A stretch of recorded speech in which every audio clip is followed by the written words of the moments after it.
Selamat pagi Bapak Saudara sekalian, Shalom. Mari kita membuka Injil Lukas. Kita akan membaca pasal yang ke-10.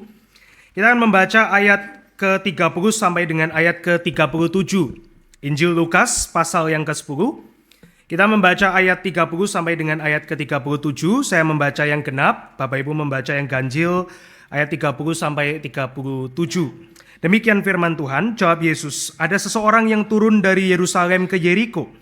Ia jatuh ke tangan penyamun-penyamun yang bukan saja merampoknya habis-habisan, tetapi juga memukulnya lalu pergi meninggalkannya setengah mati. Ayat 31.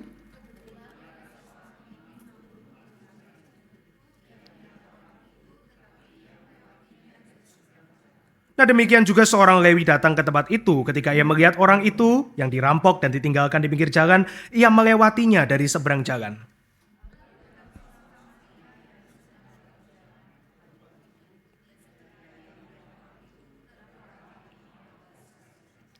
Ia mendekati dia lalu membalut luka-lukanya. Sesudah ia menyiraminya dengan minyak dan anggur, ia menaikkan orang itu ke atas keledai tunggangannya sendiri, lalu membawanya ke penginapan dan merawatnya.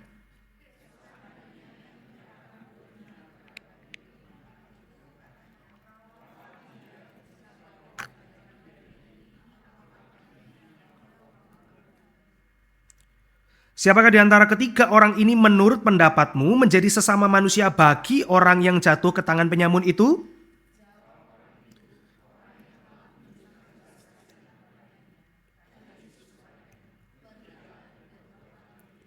Mari kita berdoa. Bapa di dalam surga, kami bersyukur untuk pujian yang Engkau taruh di mulut bibir kami. Yang bersyukur untuk doa yang kamu izinkan kami panjatkan di dalam nama anak-Mu yang begitu kudus. Dan kami bersyukur karena Engkau membiarkan kami membaca firman-Mu. Dan sebentar kami akan merenungkan firman-Mu. Di dalam segala keterbatasan manusia yang berbicara maupun yang mendengar, biarlah kami bertumbuh ya Tuhan. Di dalam pengenalan kami akan Engkau dan di dalam kasih kami kepada-Mu dan kepada sesama kami. Di dalam nama Tuhan Yesus kami berdoa. Amin. Nah, saudara, saya percaya kisah atau cerita orang Samaria yang murah hati bukanlah cerita yang baru. Mungkin 99% dari Bapak Ibu di ruangan ini sudah pernah mendengar, bahkan mungkin bukan cuma mendengar, tetapi juga sudah menghafal cerita ini. Dan sehingga di luar sana orang seringkali mengatakan kalau ada yang sangat baik, entah itu Anda baca di novel, entah itu Anda tonton di TV, atau Anda sendiri mungkin mengenal orang-orang seperti ini, yang ketika bertemu orang yang sangat-sangat baik, maka orang itu akan mengatakan, oh dia Samaria yang baik hati. Oh what a good Samaritan. Orang Samaria yang baik hati atau yang murah hati itu adalah cerita yang sangat menginspirasi semua orang. Bahkan di luar sana ada ratusan mungkin ribuan buku cerita yang terinspirasi daripada kisah ini, yang mengambil cerita ini dan menjadikannya sebuah cerita untuk disampaikan kepada banyak orang. Hamba-hamba Tuhan berkhotbah dari cerita ini, guru-guru sekolah minggu mengutip dari cerita ini, contoh-contoh diberikan dari cerita ini, dan saya percaya kita semua tahu cerita ini. Simply a good story. Sebuah cerita yang sangat baik, saudara. Bahkan di banyak tempat ya, saya kira ya, bukan cuma cerita ini menginspirasi, tapi cerita ini menjadi satu simbol, satu standar, apa itu yang dinamakan sebagai pengorbanan dan cinta kasih. Sehingga cerita kisah daripada orang Samaria yang murah hati, saudara, itu adalah satu cerita yang sudah menjadi default. Seperti apakah orang Kristen? Ya seharusnya seperti Samaria yang baik hati ini. Seharusnya bagaimanakah orang Kristen itu hidup? Ya seperti orang Samaria yang murah hati ini.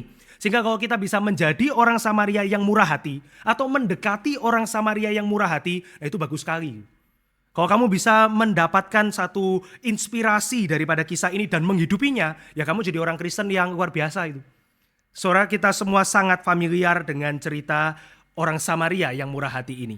Tapi saudara, seringkali justru kisah yang sangat familiar di telinga kita, itu adalah cerita atau kisah yang mungkin kita lupa atau sudah nggak tahu lagi maknanya, saudara. Karena saking seringnya diulang-ulang begitu ya, saking seringnya kita itu mendengarkan guru sekolah minggu ngomong dari kita kecil sampai kita sudah besar, kita jadi guru sekolah minggu, ya khotbahnya itu begitu ya. Cerita ini dulu dibacanya ya seperti ini, sekarang ya seperti ini, dan mungkin khotbah sudah berkali-kali tentang tema ini. Justru ketika sebuah cerita itu semakin familiar, sangat mungkin saudara kita itu tidak lagi tahu maknanya apa. Ini namanya adalah kebutaan akibat keakraban, saudara. Familiarity blindness. Makin kita familiar, makin kita itu mungkin sudah lupa maknanya apa. Kita tahu ceritanya, kita tahu detailnya, kita bisa mengulangnya, mungkin kita hafal, tapi kita sudah lupa maknanya apa. Nah, saudara sekalian, cerita-cerita Alkitab yang familiar itu justru kita jarang gali lagi. Karena begitu orang ngomong Samaria yang murah hati, oh ya saya sudah tahu ceritanya apa. Yaitu imam lewat begitu ya, dengan wajahnya yang sombong, gambar-gambarnya mungkin kita ingat di atas keledai, pakaiannya bagus, yang satu dirampok. Oh ya sudah, lewatkan saja begitu ya. Kemudian orang yang berikutnya adalah orang Lewi. Orang Lewi itu siapa? Orang Lewi itu wakilnya imam. Orang Lewi itu lewat, kemudian orang ini juga tergeletak, kemudian dibiarkan, dan kemudian baru si Samaria cek baik gitu ya. Cerita ini kan kita sudah tahu, saudara. Apa yang baru dari cerita ini? Tapi saudara, saya percaya justru cerita yang sangat familiar itu yang kita bisa gali dan kita bisa belajar lagi, saudara. Khususnya pada masa Prapaskah ini, di mana orang-orang itu banyak yang berpuasa. Kalau lihat wajahnya Bapak Ibu kayaknya enggak banyak yang berpuasa di sini gitu ya. Ini wajah kenyang semua, saudara. Banyak orang di luar sana berpuasa, kita mungkin berpuasa yang lain ya, bukan puasa makanan, tapi saudara, justru di masa seperti ini kita bisa merenungkan kembali kisah tentang kemurahan hati, saudara. Dan nanti di akhir kita akan mengkaitkannya dengan kristologi. Jadi yang pertama, saudara, kita akan melakukan dua hal. Yang pertama adalah kita akan membaca sebagaimana adanya kisah orang Samaria ini. Apa adanya kita akan baca, kita akan renungkan daripada perikop ini. Bagaimana orang memaknainya, bagaimana kita mengaplikasikannya. Itu bagian pertama. Dan kemudian nanti di bagian akhir kita akan coba melihat kaitannya. Bukan dengan kemurahan hati atau perbuatan baik, tapi dengan kristologi, saudara. Yang pertama, bagaimana kisah ini, maknanya apa, mesti apa setelah membaca kisah ini, dan di bagian akhir kaitannya dengan Kristus. Kita akan lakukan dua hal ini. Nah, saudara, terapi ya, sebelum kita masuk di dalam ayat 30-37, yaitu perumpamaan orang Samaria, seringkali kita lupa ayat 25 sampai ayat 29, saudara. Nah, ini adalah satu payung, satu kerangka, di mana Tuhan Yesus itu kemudian memberikan perumpamaan orang Samaria. Kalau kita lewatkan ayat 25 sampai ayat 29, kita akan miss, saudara. Kenapa Tuhan Yesus itu memberikan cerita orang Samaria ini? Nah, saudara, kalau Anda membaca di dalam ayat 25, maka dimulai di dalam kisah ini percakapan yang nantinya mendatangkan orang Samaria yang murah hati. Ayat 25 membukanya dengan berdirilah seorang ahli Taurat untuk mencobai Yesus. Jadi saudara ya, perumpamaan Samaria yang murah hati itu atau yang baik hati itu tidak muncul di luar konteks daripada orang yang namanya ahli Taurat itu yang datang mencobai Yesus. Begitu kita lupa bagian ini, saudara, kita miss poin daripada kisah ini. Nanti saya akan kembali kepada ahli Taurat ini, saudara. Nah, di dalam berbagai bagian dari translation yang lain ada yang mengatakan seorang lawyer, seorang ahli hukum. Tapi maksudnya, saudara, adalah orang yang mempelajari daripada Taurat siang dan malam. Jadi kalau saudara ingat ya, Mazmur mengatakan berbahagialah orang yang merenungkan Taurat siang dan malam, begitu ya. Nah itu saudara, ahli Taurat memaknai itu secara real di dalam hidupnya. Saudara, saya kira ya, kita di GRI ini sudah termasuk orang-orang yang suka belajar. Tetapi Anda dan saya itu tidak sebanding dengan ahli Taurat yang setiap hari kerjaannya adalah menyalin daripada Taurat Musa. Saudara pernah menyalin kitab Kejadian, Keluaran, Imamat, Bilangan dan Ulangan? Pasti tidak pernah, saudara. Baca aja sampai Imamat, resolusi tahun baru baca Alkitab sudah banyak yang berhenti gitu ya. Sampai Imamat, untuk apa ini? Korban penghapus salah, korban penebusan. Oh, katanya sudah digenapi Kristus, berhenti baca Alkitabnya gitu ya. Kemudian baca lagi Bilangan, nama-nama, angka-angka demikian banyak, berhenti lagi. Tapi ahli Taurat, saudara, dia setiap hari tugasnya adalah menyalin. Jadi kalau ada orang dikatakan di dalam Mazmur tadi ya, merenungkan siang dan malam, ahli Taurat itu. Saudara dan saya se-hardcore-hardcore-nya GRI gitu ya. GRI garis keras, tidak mungkin itu menyalin, saudara. Saya pun tidak. Nah, kan saudara, kalau kita membayangkan ahli Taurat ini, dia pasti seharusnya, sudah pasti adalah seorang yang rohani, saudara. Tapi saudara membaca di dalam ayat 25, dia datang untuk, bukan belajar saudara, dia datang untuk mencobai daripada Tuhan Yesus. Sesuatu yang error ya. Tapi Lukas tidak menganggap ini sebagai sesuatu yang error, saudara. Kalau Anda membaca Injil Lukas sebagai satu kitab, mari kita coba lihat, saudara. Lukas pasal 20 ayat ke-20, saudara. Lukas 20 ayat ke-20. Nantinya, beberapa pasal setelah pasal 10, Lukas mengatakan ini tentang ahli-ahli Taurat, saudara. Ahli-ahli Taurat dan para imam itu, ayat 20, dikatakan ia selalu mengamat-amati Yesus, mengutus kepada Yesus, mata-mata yang berpura-pura seperti orang jujur, orang baik untuk belajar. Tapi sebetulnya mereka berusaha mencari cara untuk menjerat Yesus di dalam perkataannya dan menyerahkannya kepada wewenang dan kuasa gubernur. Saudara Lukas itu tahu ya, ketika dia mengatakan di ayat 25 pasal 10, dia datang untuk mencobai Yesus. Dan di pasal 20 ayat 20, ini kebiasaan daripada ahli Taurat. Lukas mau mengatakan apa, saudara? Lukas mau mengatakan bahwa ahli-ahli Taurat itu hampir tidak ada.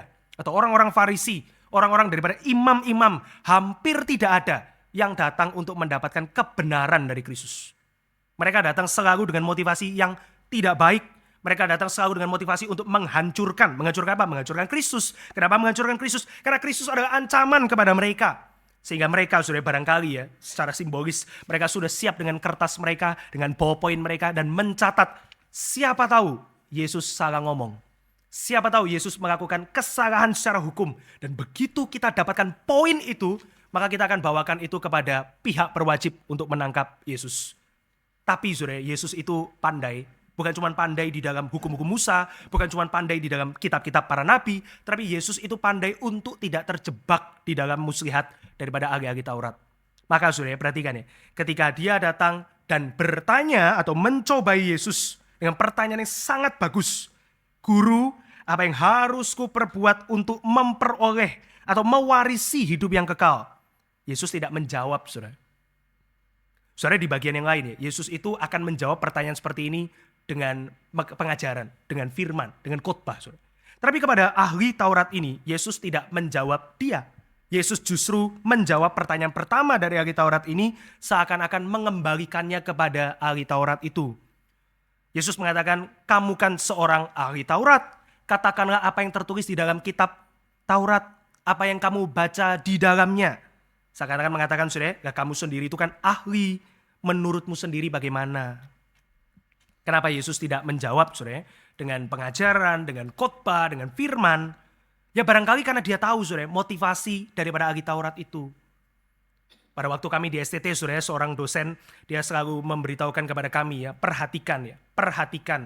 Ketika kamu ditanya oleh seseorang, entah itu di jemaat, entah itu di dalam suatu seminar, entah itu dalam sebuah PA, kamu harus perhatikan motivasi orang yang tanya. Makin lama kamu mengajar, kamu makin peka.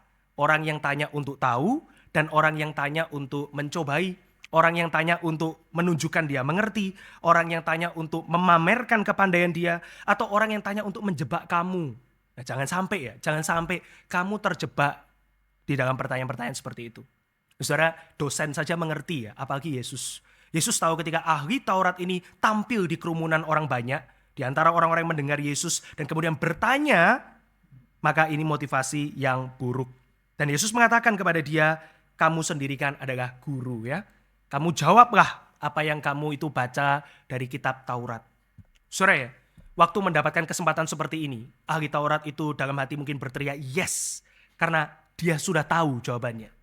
Dia mengatakan apa, saudara? Dia mengutip dari 2 bagian Alkitab di dalam perjanjian lama yang sangat penting. Yang pertama adalah Ulangan pasal 6 ayat 5. Kasihlah Tuhan Allahmu dengan segenap hatimu, segenap jiwamu, dan dengan segenap kekuatanmu. Saudara tahu ayat ini ya? Tahu ya? Kalau kita di reality show katakan yes gitu ya, tapi ini bukan reality show. Tapi saudara tahu kan ya? Masih nangkep ya? Kasihlah Tuhan Allahmu dengan segenap hatimu. Itu adalah hukum yang pertama dan yang terutama. Dan disematkan di bawahnya Imamat 19. Yaitu kasihlah sesamamu manusia seperti dirimu sendiri. Ini golden rule, saudara. Ini adalah jawaban yang terbaik yang bisa diberikan oleh semua orang yang mengerti kitab Taurat.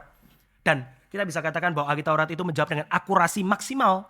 Karena di kesempatan yang lain, Tuhan Yesus pernah ditanya apakah hukum yang terutama itu. Dan ini jawaban Yesus juga. Begitu ya. Jadi ahli Taurat itu dia sangat mengerti. Secara knowledge dia sempurna, dia lulus katekisasi. Dan Yesus mengatakan perkataanmu ini benar.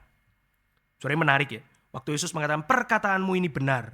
Barangkali saudara, ahli Taurat itu sudah langsung berkata dalam hatinya, oh setidaknya, kalaupun saya hari ini tidak bisa menjebak Yesus, setidaknya hari ini saya kelihatan sama pandainya dengan Yesus.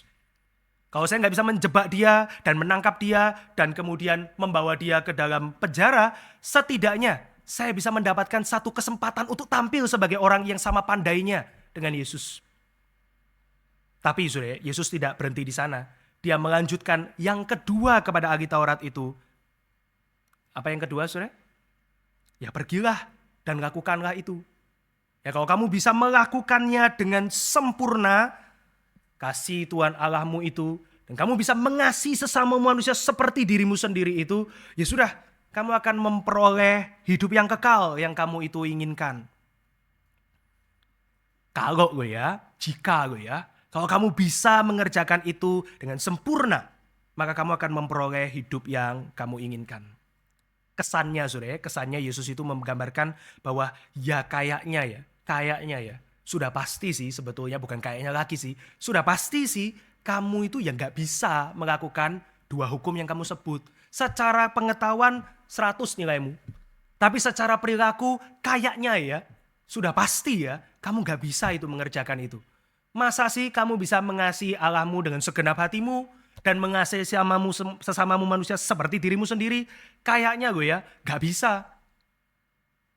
Nah, kalau manusia normal mendapatkan jawaban seperti ini, ya cukup rendah hati ya sih, saya memang nggak bisa. Mengasihi Tuhan Allah dengan segenap hati itu bagaimana? Mengasihi sesama manusia seperti dirimu sendiri itu seperti apa? Biasanya kalau manusia normal ya rendah hati cukup diam. Oke, saya tidak bisa melakukannya dengan sempurna sih.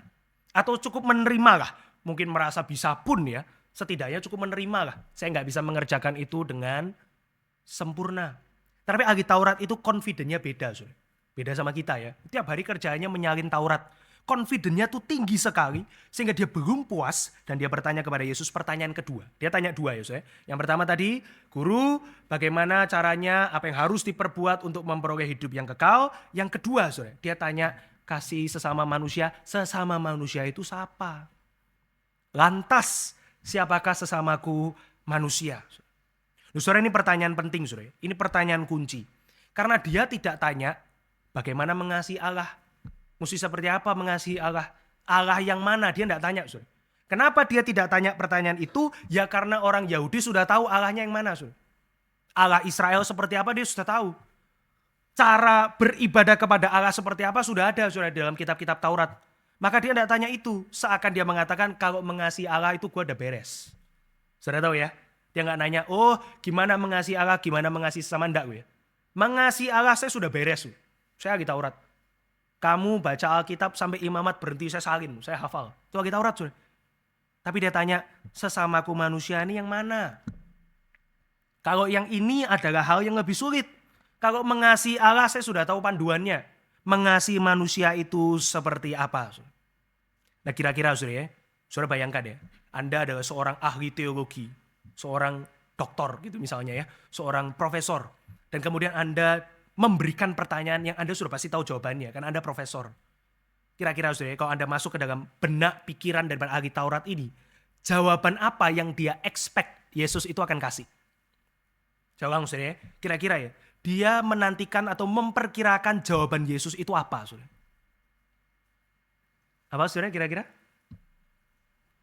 Semua orang di dunia begitu? Ya orang Yahudi gak ada yang ngomong begitu. Itu Anda sudah berpikir sebagai seorang Kristen. Orang Yahudi taat itu akan mengatakan yang dinamakan sesama manusia atau yang dinamakan sebagai tetangga, neighbor, bagian dari umat yang kepadanya kamu itu hidup bersama, ya yang melakukan Taurat Musa. Itu pasti jawabannya itu. Jadi siapakah sesamaku manusia? Ya yang bersunat, yang pergi ke bait suci, yang beribadah kepada Allah Yehova, yang memberikan korban, yang hidup seturut dengan Taurat dan kitab para nabi. Itu jawabannya, saudara. Semua orang Yahudi taat, jawabannya itu. Jadi saudara kira-kira ya, kalau Yesus itu mengatakan, oh ya kamu tahu toh, yang namanya sesama manusia ya yang bersunat. Maka ahli Taurat itu akan mengatakan, itu aku sudah. Saudara nanggap ya? Kalau jawaban Yesus adalah yang melakukan Taurat Musa, berarti sesama kayak ahli Taurat itu, jawabannya adalah, oh berarti gua udah beres. Tapi Yesus tidak bisa terjebak, saudara. Dia tahu motivasi daripada ahli Taurat ini. Sehingga Yesus memberikan perumpamaan orang Samaria yang murah hati. Saudara, perumpamaan ini tuh perumpamaan canggih, saudara. Nanti kita lihat ya, kenapa perumpamaan ini tuh ini menjawab, tapi tidak bisa dijebak oleh ahli Taurat ini. Saudara, perumpamaan ini kita refresh sedikit ya. Kira-kira kisahnya saudara tahu ada seorang yang pergi dari Yerusalem, turun dari Yerusalem, karena Yerusalem itu dataran tinggi. Dia turun dari Yerusalem ke tempat namanya Yeriko. Saudara, Yerusalem adalah bait suci. Orang ke Yerusalem kalau bukan tinggal di Yerusalem berarti dia ke sana untuk ziarah. Mereka ke sana untuk bawa korban. Kalau kamu kaya, kamu bisa sering ke Yerusalem. Karena perjalanan itu mahal, bekalnya mahal, pengamanannya mahal, korbannya mahal. Kalau kamu miskin, ya mungkin kamu jarang-jarang sedikit. Kalau perlu banget hari-hari tertentu, baru kamu ke Yerusalem. Tapi orang yang senantiasa pergi ke Yerusalem adalah orang yang saleh, saudara. Jadi orang ini adalah orang yang baru saja ibadah dari Yerusalem, pulang kembali ke kotanya, ke Yeriko. Kira-kira 17 mil jauhnya. Hari ini cepat saudara, 17 mil. 10 kilo lebih dikit begitu ya. Tapi pada hari itu jalan yang turun terjal ke bawah karena Yerusalem dataran tinggi, daerah yang gersang penuh dengan hewan liar dan banyak perampok. Maka ini perjalanan yang tidak mudah, saudara. Maka kalau ada orang yang berani pergi dan pulang sendiri, berarti kemungkinannya dua. Satu, dia perampok, bolak-balik itu udah biasa. Dua, dia orang yang sudah biasa. Kalau dia sudah biasa, artinya dia saleh, saudara. Jadi orang ini digambarkan oleh Tuhan Yesus sebagai orang yang pergi sendiri dan bukan perampok, berarti dia saleh, saudara. Dia orang yang sudah biasa ibadah, dia orang yang sudah biasa pergi dari Yerusalem ke Yeriko. Maka dia pede, saudara, sendirian. Biasanya orang akan pergi dengan kelompok, tapi orang ini berani. Tapi di tengah jalan dia kemudian dirampok dan dia dipukuli. Kalau saudara membaca di dalam ayat 30 itu ya, kalau saudara membaca di bahasa Indonesia tidak terlalu kelihatan, saudara. Ia jatuh ke tangan penyamun atau perampok yang bukan saja merampoknya habis-habisan, tetapi juga memukulnya lalu pergi meninggalkannya setengah mati. Dalam bahasa asli, saudara, ada satu kalimat yang hilang, yaitu dia dirampok habis-habisan, ditelanjangi sampai telanjang. Nah, saudara, kenapa detail ini penting, saudara? Karena, saudara, pada masa itu orang cuma bisa dikenali dari kemungkinan dua hal, saudara. Pertama, dari bahasa. Kalau orang itu bicara bahasa Ibrani, apalagi bahasa Ibrani yang baik, sudah pasti dia imam, orang Lewi, atau orang kaya yang terpelajar. Karena belajar bahasa Ibrani itu tidak gampang, saudara. Mereka harus pergi menjadi bar mitzvah, putra Torah, kemudian dididik di dalam bahasa Ibrani. Yesus bisa bahasa Ibrani. Tapi sebagian besar orang bicaranya adalah bahasa Aram. Bahasa Aram itu adalah bahasa untuk kaum menengah bawah. Petani, nelayan, murid-murid Yesus bicara Aram. Yesus bicaranya Aram. Jadi ini adalah bahasa menengah bawah. Petani, nelayan, tukang kayu itu bicaranya rata-rata adalah bahasa Aram. Kalau dia bicara bahasa Yunani, nah ini orang Romawi. Ini orang-orang yang bukan kita ya, bukan orang Yahudi. Ini orang-orang Romawi, sebagian bicara bahasa Fenisia, sebagian lagi bicara bahasa Syria. Ini bukan kita. Ini adalah tetangga sekitar. Tapi orang ini setengah mati, saudara. Setengah mati bisa ngomong enggak? Tidak bisa, mungkin pingsan dia. Mungkin koma dia, gagal otak di situ di pinggir jalan. Tidak bisa ngomong. Jadi kalau saya lewat, saya taunya dia sesama saya atau bukan dari mana? Kalau bukan dari bahasa. Dari pakaian, saudara.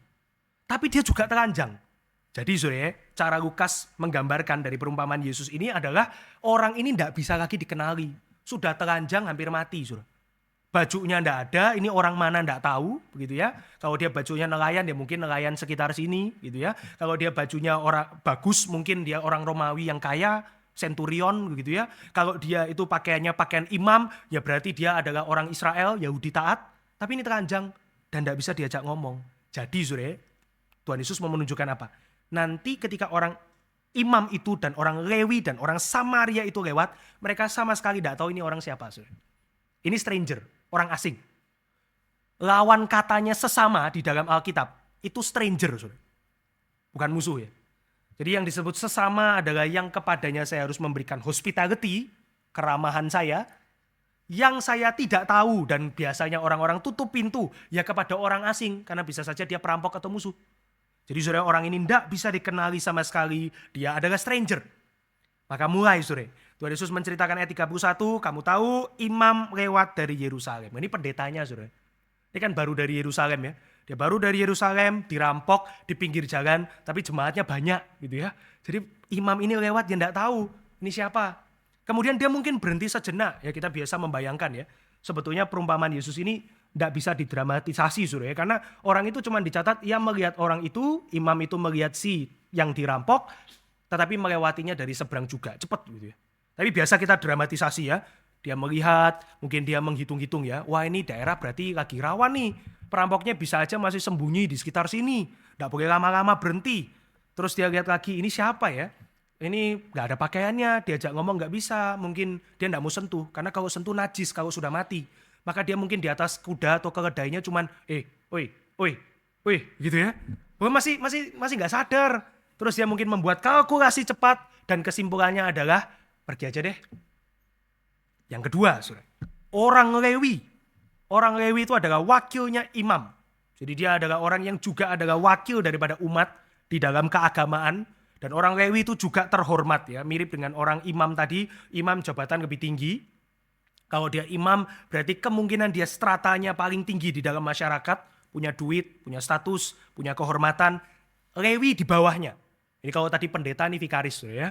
Jadi pendetanya lewat, tidak ada kemurahan hati. Vikarisnya ternyata sama. Kalkulasinya mungkin juga mirip. Wah kalau tak tolong ternyata dia rampok, mati gua. Kalau gua tolong ternyata dia adalah orang Samaria, ngapain? Buang waktu gitu ya. Kalau saya tolong dia, ternyata dia sudah mati, dan nanti saya nggak bisa kerja di Yerusalem. Karena saya najis.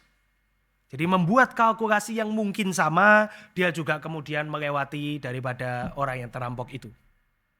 Nah, saudara ya, kalau Anda membaca di dalam Imamat 19, ini kenapa saudara mesti baca Alkitabnya itu urut ya, akurat ya.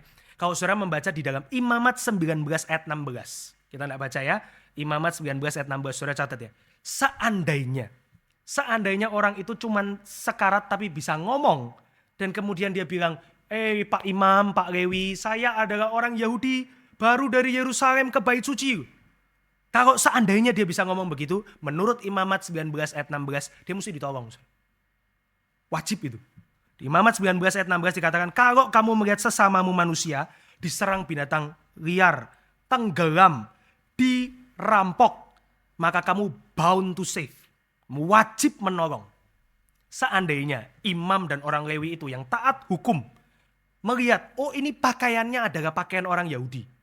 Ya, pakaian umat seperti ini. Maka mereka juga bound to save. Saudara. Jadi saudara, waktu dia tidak bisa tahu ini bahasanya apa, pakaiannya tidak ada, menurut hukum Musa tidak salah. Saudara tidak pernah baca perumpamaan ini begitu ya. Menurut hukum Musa, tidak kelihatan ini orangnya pakaiannya apa dan bahasanya apa, tidak ditolong, tidak salah. Karena tidak tahu. Tapi kalau kamu tahu, kamu wajib tolong. Kalau tidak tahu, ya bebas. Ini namanya etika abu-abu gitu ya. Loophole. Kalau tolong ya puji Tuhan, tidak tolong ya sudahlah, wajar. Seandainya dia perampok, seandainya dia musuh, ya bagaimana? Begitu ya. Saudara nangkap ya. Jadi tidak sepenuhnya salah. Mungkin orang-orang di sekitar Tuhan Yesus, ditelanjangi, kemudian dipukuli, kemudian hampir mati. Kan tadi deskripsinya begitu ya, ayat 30 ya. Mungkin orang-orang di sekitar Tuhan Yesus udah angguk-angguk, ya masuk akal sih ya, imam nggak nolong, ya wis lah ya. Lewi nggak nolong, ya wis lah ya. Nah, kemudian saudara, yang ketiga. Saudara, coba ya. Kalau Anda mendengarkan cerita tadi, Anda bayangkan gitu ya. Ceritanya itu adalah, tadi pendetamu nggak nolong. Kemudian vikaris nggak menolong. Kira-kira yang cocok mengisi kursi orang ketiga itu siapa, saudara? 3 orang nih. Pertama pendeta ya, kedua vikaris, ketiga siapa kira-kira? Ya pengurus gitu ya, jemaat gitu kan. Itu sudah pendeta, sudah vikaris kok, ya jemaat. Masuk akal ya? Tapi Tuhan Yesus ganti. Orang Samaria, musuh, etnis jelek, agama jelek, apalagi sistem politik kacau gitu ya, kawin campur. Itu ibarat begini saudara. Pertama pendeta Agudin ya, enggak nolong lo ya. Vikaris Amin di atas orangnya, enggak nolong lo ya.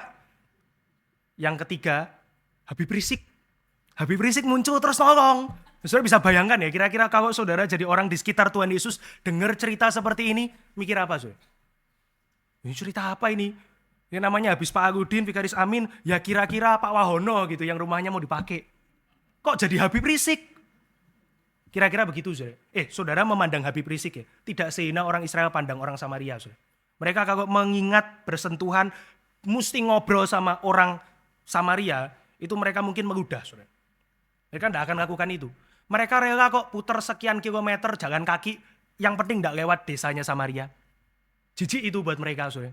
Kita sama agama lain pun tidak ada apa-apanya dibanding orang Yahudi sama orang Samaria. Maka waktu Yesus bilang, Imam, Lewi, orang Samaria. Itu mungkin sudah ada yang langsung geleng-geleng kepalanya, apa ini ceritanya ini. Kira-kira begitu, saudara. Tapi ya, saudara tahu ceritanya gak ya? Orang Samaria itu masih mending kalau dia juga lewat. Ternyata dia tolong. Bukan cuma tolong sih. Kalau saudara pernah dengar khotbah tentang orang Samaria ini, saudara tahu gak ya? Dia lakukan yang paling maksimal. Dirawat, dipegang. Imam Lewi kan tidak mau pegang ya, takutnya udah mati, mayat. Terus dia ambil resiko, bisa aja perampoknya masih di sekitar situ, dikasih minyak, dikasih anggur, diperban, kemudian dinaikin ke kedainya, dia jalan kaki, ke penginapan, dia bayar lagi 2 dinar. Kira-kira bisa 2-3 hari dirawat. Seandainya itu pun tidak cukup, dia kembali. Saudara bayangkan gitu. Terus saudara ditanya sama Tuhan Yesus ya, setelah itu dia tanya kan, ceritanya selesai dia tanya kan kepada ahli Taurat itu dan kepada semua orang yang dengar, siapakah sesamaku manusia menurut orang yang dirampok?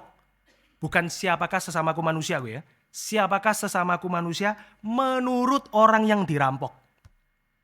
Ini kunci saudara.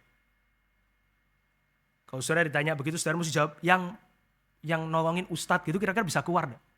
Sesama manusia jadi siapa? Pendeta Agudin, Vikaris Amin, atau Habib Rizik? Saudara bisa keluar Habib Rizik? Nggak bisa kan? Ya itu ahli Taurat. Dia ngomong apa saudara? Ya yang menyatakan belas kasihan. Mau nyebut orang Samaria itu nggak bisa keluar. Saudara. Nah saudara, menarik ya. Kenapa kok Tuhan Yesus mengatakan bukan siapakah sesamaku manusia, orang Samaria ya, bukan. Tuhan Yesus mengatakan siapakah yang menjadi sesama manusia bagi yang dirampok. Dia menghindari pertanyaan daripada ahli Taurat itu. Dan kemudian ketika ahli Taurat itu mengatakan, ya yang menyatakan belas kasihan. Yesus mengatakan apa? Perkataanmu benar, bukan. Tuhan Yesus mengatakan, pergi dan lakukan itu. Tidak bisa dijebak dia sudah. Karena kalau dia mengatakan orang Samaria, mungkin menurut Imamat 19 dia bisa disalahkan. Sudah. Jadi Tuhan Yesus itu memperluas skop batasan dari pertanyaan dari ahli Taurat itu, sehingga yang mau disampaikan Tuhan Yesus itu sampai. Kamu harus pergi dan melakukan itu, kemurahan hati, tanpa dia itu bisa dijebak oleh ahli Taurat. Saudara. Jadi sepinter-pinternya ahli Taurat, Yesus lebih pinter gitu. Tidak bisa dijebak dia. Saudara, saudara nangkap ya? Tapi pertanyaannya saudara ya, oke lah mengatakan orang Samaria itu ya susah begitu ya. Oke lah pesannya Yesus mengatakan pergi dan lakukanlah itu. Berarti kan aplikasinya sederhana ya. Aplikasinya apa saudara? Ya kalau kamu mau ke gereja, terus lihat jemaat itu, bukan jemaat lah, lihat orang itu bannya bocor, ya kamu turun. Pernah dengar khotbah begitu saya? Waktu saya sekolah minggu itu saya dikasih tahu sama guru sekolah minggu, saya masih ingat ya. Kalau kamu mau ke sekolah minggu, kamu lari terus temanmu kesandung, kamu tolong dulu baru masuk kelas sekolah minggu. Seperti orang Samaria, begitu? Tidak salah toh. Menolong orang bannya bocor kan tidak salah, bagus juga kan ya. Kita itu kan, termasuk saya ya, lewat, aduh kasihan ya, dorong mobil. Tapi ya mesti kita tetap tinggal kan rata-rata kan ya. Ada yang pernah berhenti mungkin ada ya. Mungkin nggak? Mungkin. Bisa saja saudara gitu ya. Tapi seandainya ya, misalnya saya mau khotbah tadi, kemudian saya naik mobil, kemudian lihat orang itu bannya bocor, atau saya mesti tolong, kemudian saya WA Pak Paulus ya. Pak Paulus liturgiskan ini teks khotbah ya, khotbah ya. Saya tak jadi Samaria yang baik. Kira-kira Pak Paulus merasa apa ya? Wah puji Tuhan ya, hamba Tuhannya baik. Atau dia, asem ini kok jadi tugasku. Gitu ya. Yang mana saudara? Jadi saudara bayangkan ya, menjadi Samaria yang murah hati ya bagus. Tapi bisa enggak? Kalau saudara mesti tolong semua orang yang kesulitan. Mungkin enggak? Enggak mungkin pasti ya. Tapi kira-kira setiap hari saudara mesti tolong berapa banyak? Saudara lihat di sekitarmu banyak yang mesti ditolong. Saudara lihat di perumahanmu banyak yang mesti ditolong. Saudara lihat di perusahaanmu banyak yang mesti ditolong. Saudara lihat musuhmu apalagi banyak yang mesti ditolong. Saudara lihat di Google orang yang setiap hari membutuhkan pertolongan banyak. Saudara. Jadi kalau saudara mau mengambil aplikasinya adalah saya mau menjadi murah hati seperti Samaria, bagus. Tapi saudara, mungkin enggak? Ya enggak mungkin lah. Jadi kira-kira aplikasinya apa saudara? Ada jutaan orang mesti ditolong kok. Saudara lihat kita bisa, kemudian banyak ya aplikasi ya, orang membutuhkan pertolongan setiap hari, menolong itu ya bagus. Tapi apakah mungkin saudara itu menjadi Samaria yang murah hati? Berarti sesama manusia siapa? Ya semua orang kan, termasuk musuh kan ya. Samaria kan dianggap musuh. Yahudi kan musuhnya Samaria. musuh pun dianggap sesama. Berarti kan semua orang mesti ditolong.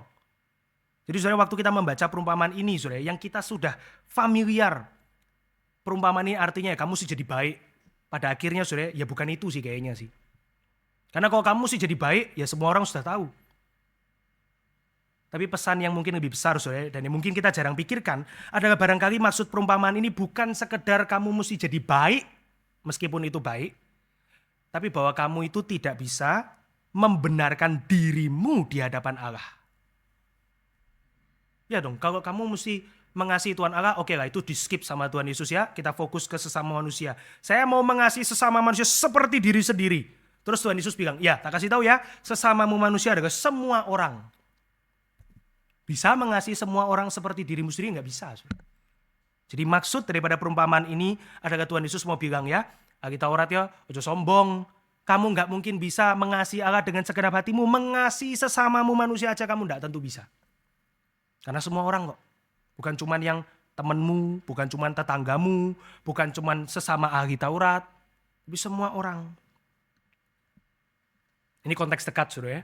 Kalau Anda fokus hanya ayat 30-37 ya kira-kira itu maknanya. Saudara. Bisakah? Ya silahkan dicoba. Tapi pasti kamu gagal. Kalau sesama manusia adalah semua orang di sekitar saya. Nah sekarang mari kita lihat konteks lebih luas saudara ya. Konteks lebih luas. Saudara Lukas ya. Saudara ini satu pengertian yang mungkin saya mesti berikan dulu ya. Alkitab itu tidak segala sesuatunya ditulis secara kronologis. Saudara. Jadi penulis-penulis Alkitab di dalam inspirasi dari Roh Kudus, mereka mengatur berdasarkan sumber yang mereka ingat, berdasarkan saksi mata yang mereka mungkin juga interview begitu ya. Ketika para penulis Alkitab itu menuliskan kitab-kitab di dalam kitab suci kita, mereka mengatur penempatan dari setiap peristiwa. Saudara. Nah, saudara di dalam Lukas, peristiwa dari orang Samaria yang murah hati, dia ditempatkan spesifik setelah perikop. Di dalam pasal yang sama, Yesus mengirim 72 murid ke kota dan kepada desa untuk mengabarkan Injil. Ini satu hal yang penting. Saudara. 72 murid diutus, mereka semua diutus untuk menginjili, membuat mujizat, mengusir setan. Ini perikop pasal 10. Saudara. Nah, saudara kita simpulkan ya. Pelayanan daripada 72 murid itu sukses.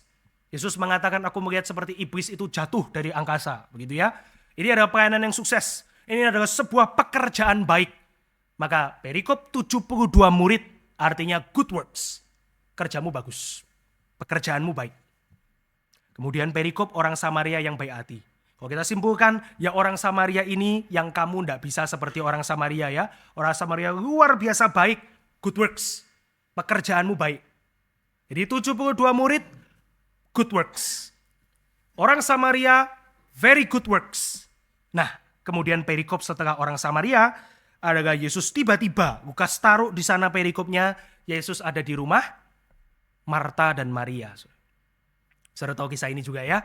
Marta sibuk crazy busy gitu ya. Orang reform Marta itu. Bukan crazy rich, crazy busy. Saudara. Sibuk gila. Sibuk melayani Tuhan. Dia menyiapkan semuanya, hospitality. Dan kemudian Maria saudarinya. Dia cuma dengar khotbah gitu ya. Kemudian Marta itu lihat, dia kesel. Ini kan waktunya menjadi panitia. Kenapa kamu malah sibuk dengar khotbah? Nanti ringkasan khotbah kan bisa minta sama Lazarus saudara kita. Maka Marta itu datang kepada Yesus. Guru, tegurlah saudariku. Karena dia malas-malasan, tidak membantu aku. Aku sesamanya Maria. Marta kan. Dia adalah saudari, dia adalah sesama. Tapi Yesus kita tahu dia tidak tegur Maria, dia tegur Marta. Dengan lembut dia mengatakan, Marta, Marta, atau Marta sayang, kamu menyibukkan dirimu dengan berbagai hal, tapi Maria memilih yang terbaik. Saudara tahu kisah itu ya? Saudara ingat ya? 72 murid, good works, pekerjaan baik. Samaria, very good works, pekerjaan baik. Marta melayani Yesus, very good works. Tapi, kalau kamu tidak mempunyai yang Maria itu punyai, kamu tetap miss the best. Saudara, menarik ya, di dalam bapak-bapak gereja, orang-orang yang jauh lebih dulu membaca Alkitab sebelum kita, dia mengkaitkan perikop ini bukan dengan perbuatan baik, tapi dia mengkaitkan perikop ini dengan kristologi. Saudara. Dia mengkaitkan perikop perumpamaan orang Samaria yang murah hati dengan apa yang Kristus kerjakan bagi kita. Ya, kita harus hati-hati kita tidak membuat sebuah simbolisme yang kebablasan begitu ya. Tapi saudara, bapak-bapak gereja itu membaca kita itu sebagai orang yang juga sudah dirampok. Kita adalah orang yang dirampok, dipukuli, ditelanjangi, ditinggalkan setengah mati oleh dosa, kedagingan, dan iblis. Tetapi saudara, ketika kamu sudah dirampok dengan dosa, kedagingan, dan hukum-hukum itu semua sudah tertimpa kepadamu, kamu berharap kamu diselamatkan melalui hukum Musa. Tapi perwakilan daripada hukum Musa di dalam perikop ini, Imam dan Lewi tidak bisa selamatkan kamu. Kamu sudah dirampok oleh dosa, kamu sudah dirampok oleh kedagingan, kamu sudah dirampok oleh iblis, kamu telanjang dan setengah mati, kamu desperate, dan kamu berharap, oh kalau saya sudah berdosa, saya mau bisa selamat. Caranya gimana? Kasihlah Tuhan Allahmu dengan segenap hatimu. Kasihlah sesama manusia seperti dirimu sendiri. Oke kan, ini hukum Musa kan ya? Tapi lihat perwakilan hukum Musa pun tidak bisa kerjakan itu. Imam lewat, Lewi lewat. Nah, kalau perwakilan hukum Musa pun gagal, kamu mana bisa mengasihi Tuhan Allahmu dengan segenap hatimu dan mengasihi sesama manusia seperti dirimu sendiri? Impossible. Saudara, bukankah ahli Taurat itu bertanya apa yang harus aku lakukan untuk memperoleh hidup yang kekal? Karena dia sudah mendengar Yesus kasih tahu caranya. Kapan Tuhan Yesus kasih tahu caranya, saudara? Ayat 22, saudara. Ayat 22. Lukas 10 ayat 22, Tuhan Yesus mengatakan apa? Semua telah diserahkan kepadaku oleh Bapa-Ku. Dan tidak ada seorang pun yang tahu siapakah anak selain Bapa, dan siapakah Bapa selain anak, dan orang yang kepadanya anak itu berkenan menyingkapkannya. Saudara, ahli Taurat sudah memata-matai dari ayat 22, saudara. Oh, caranya mesti lewat you. Saya mau tahu cara yang lain. Maka saya tanya ya, gimana caranya saya memperoleh hidup yang kekal? Tuhan Yesus kan mengatakan perkataanmu benar. Caranya adalah ya patuhi hukum Musa dengan sempurna. Tanpa cacat, 100% dengan benar dan dengan baik. Maka kamu selamat. Bisa nggak? Ya nggak bisa sih. Perumpamaan ini mau mengatakan kamu tidak bisa selamatkan dirimu sendiri. Kalau kamu ingin mendapatkan hidup kekal tanpa anak, tanpa Yesus, bisa, mesti sempurna. Tapi kamu tidak bisa sempurna, maka kamu cuma bisa melalui anak, mendapatkan hidup yang kekal. Itu kenapa Maria memiliki yang terbaik, saudara. Karena bukan masalah apakah perbuatan baik itu benar. Salah, semua good works is good. Semua perbuatan baik itu bagus. Tapi kamu punya yang terbaik, enggak? Kamu punya anak enggak? Karena Maria mempunyai Lukas 10 ayat 22. Dia mempunyai anak, dia mempunyai bapa. Kenapa ahli Taurat pengen cari tahu cara yang lain? Dan kemudian dia tidak bisa karena cara yang lain sangat sulit. Maka ingat saudara, pertanyaan daripada ahli Taurat itu, Guru, bagaimana aku memperoleh, atau dalam bahasa yang lain, bagaimana aku mewarisi hidup yang kekal. Tapi warisan itu tidak bisa diperoleh. Warisan itu mesti dikasih kalau kamu anak. Betul ya? Warisan kan tidak bisa diperoleh ya. Ya warisan di dunia bisa sih diperoleh dengan cara yang buruk. Tapi warisan pada hakikatnya itu kan bukan diperoleh, bukan dicari. Tapi kalau kamu anak, kamu dapat. Maka ahli Taurat itu dia mau cari cara lain. Tapi Yesus kasih tahu ya, kamu harus diadopsi menjadi anak-anak Allah. Kalau kamu mau memperoleh warisan yang adalah kehidupan kekal. Saudara, barangkali kita di dalam kehidupan hari ini kita sudah tahu Injil, kita sudah tahu mengenai kasih karunia, kita sudah mengetahui tentang belas kasihan, kita sudah mengetahui bahwa kita cuma menyumbang dosa kepada Tuhan, kita tidak menyumbang apapun yang lain selain dosa kita. Tapi barangkali saudara, kita orang-orang Kristen ya, kita seringkali hidup dengan cara memperoleh. Saya mau mendapatkan, saya mau mengambil, saya mau mendapat dengan cara saya. Tapi itu kehidupan kekristenan yang sangat melelahkan, saudara. Saudara, Injil itu adalah suatu hal yang sangat unik karena hanya di dalam Injil tidak ada sistem reward. Tapi sistem grace, anugerah. Semua agama kepercayaan apapun dari yang paling prasejarah kuno sampai yang paling modern hari ini, semua sistem reward. Kalau kamu bisa mencapai sesuatu tertentu standar, nah kamu cukup baik. Tapi cuman di dalam Injil, saudara, kita diyakinkan oleh kebenaran Injil bahwa kita tidak pernah akan cukup baik, tapi tetap dapat keselamatan. Tapi saudara, barangkali kita hari ini hidup kembali dengan cara reward seperti ahli Taurat itu, saudara. Kita lupa bahwa Kristus itu seperti orang Samaria yang tidak seharusnya melintasi perjalanan dari Yerusalem ke Yeriko. Aneh kan? Samaria ngapain dari Yerusalem ke Yeriko? Dia tidak seharusnya ada di sana, imam dan Lewi biasa, orang Yahudi biasa, Yerusalem ke Yeriko. Ngapain Samaria di Yerusalem ke Yeriko? Sama seperti Kristus yang tidak harusnya ada di dalam dunia ini, kecuali karena kasihnya dia turun dan melintasi perjalanan yang tidak seharusnya. Dia masuk ke dalam dunia, dan lebih daripada orang Samaria, karena orang Samaria tidak tahu tapi cukup baik, tapi Yesus tahu kita ini siapa, dan kita adalah seteru-seterunya, dan kita tetap dirawat oleh dia. Saudara, Tuhan memberikan keselamatan itu kepada kita serta-merta sebuah dorongan untuk kita hidup di dalamnya, di dalam ucapan syukur. Saudara. Masa Prapaskah adalah masa yang tepat untuk kita bukan sekedar menorehkan abu atau tidak menorehkan abu, tapi adalah masa yang tepat untuk kita meratapi dosa kita.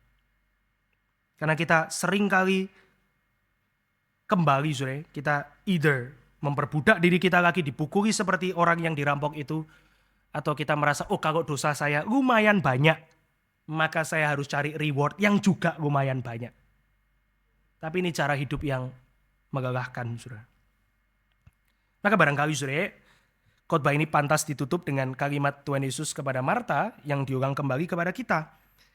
Marta, Marta, ya, nama Anda, saudara, jemaat-jemaat yang dikasihi. Kamu terlalu khawatir akan banyak hal, memperjuangkan banyak hal, melakukan banyak hal yang mungkin baik sebagian daripadanya. Tapi apakah kamu apakah kamu melewatkan yang terbaik yang Tuhan itu berikan? Biarlah kita tidak merupakan hal ini, saudara. Menjadi baik itu baik, tapi yang lebih baik adalah menerima anugerah Tuhan dan menghidupinya. Mari kita berdoa. Bapa dalam surga, kami bersyukur untuk perenungan firman pada pagi ini. Kiranya Tuhan berkenan kepada jemaat-Mu di tempat ini. Pakailah kami di dalam setiap keterbatasan menghidupi Injil. Pakailah kami dalam setiap keterbatasan menjadi saksi Tuhan. Pakailah kami dalam setiap keterbatasan menjadi alat untuk kemuliaan Tuhan. Kiranya Engkau berbelas kasihan kepada kami yang kurang kasih kepada sesama. Kami yang juga banyak bergaul dengan dosa dan kelemahan kami. Biarlah Tuhan Engkau memurnikan kami, menguduskan kami, tambahkanlah kasih kami kepada sesama. Tetapi yang lebih penting, saudara, biarlah kami ya Tuhan tidak melupakan yang terpenting, yang terbaik yang Engkau berikan dalam Kristus, yang Engkau berikan kepada kami di antara satu saudara dengan yang lain. Di dalam nama Tuhan Yesus kami berdoa. Amin.